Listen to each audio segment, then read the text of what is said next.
Hello, everybody. It's Lois Tomey. I'm here at the Harry Chapin Food Bank. So glad to have you with us today. We want to thank you so much for all the generosity that you have given us this year here at the food bank and helping to provide us with food for so many people who are in need. And as part of our commitment to you, we want to make sure you have an idea of the state of the food bank, what we've been doing this year, how your money has made a difference in people's lives. And there's nobody better to do that than Richard LeBur, who is the president and CEO of the Harry Chapin Food Bank. And Richard, thank you for giving us the time today. Great to see you, Lois. It's been quite a year. It has been quite a year. My goodness, we had no idea at the beginning of the year what kind of year we were in for, did we? No, we didn't. And, you know, while a lot of people have been struggling, we know that you have had to make a lot of changes. Can you give us an idea how the food bank has changed from before the pandemic to what you're doing now day to day? It's really kind of amazing looking back on it, how much change there's been at the food bank.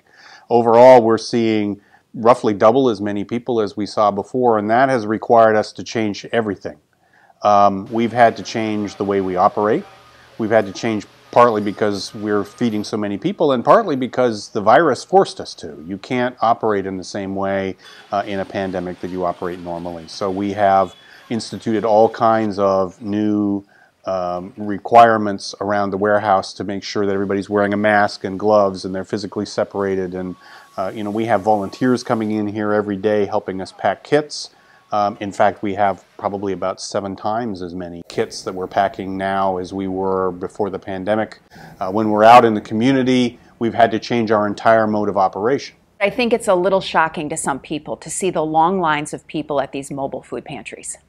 Yeah, it's a testament, I guess, to how much need there really is out there in the community. But we've gone from serving a couple of hundred people at a mobile pantry last year to serving 600 at least, and in some cases as many as 1,000 families. And we'll set up to start, you know, at 10 a.m. and people will be there at 6 in the morning, lined up for literally miles down the street, just an enormous line of cars of people waiting their turn to come and get food.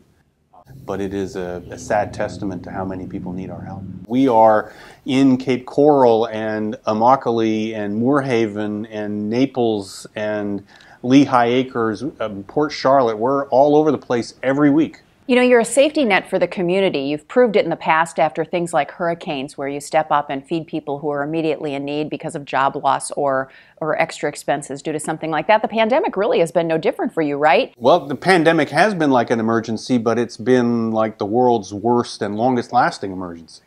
When you have something like Hurricane Irma happen, it comes and it's severe, but it's over in a couple of months. People, you know, pretty much recovered.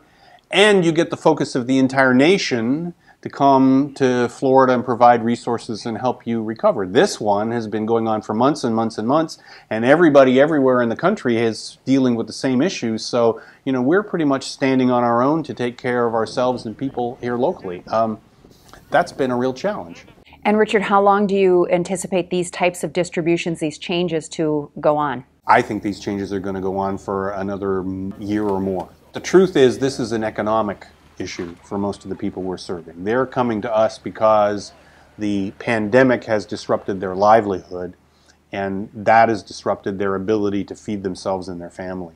And so we have been out buying food as well, because that's what we need in order to be able to have a reliable supply of enough food and also a reliable supply of all the specific individual items that you need to build a good food box for somebody. So that need continues. That is far in excess of anything we've ever done before. To give you a sense of it, this time last year we were spending about $37,000 a month buying food. This year it's $1 million a month. Yeah. So we really are relying on the community to help support us and enable us to find enough food to continue to serve everybody who needs help. Well, Richard, thank you so much for painting that picture for us. It helps us understand the state of the food bank as it is today.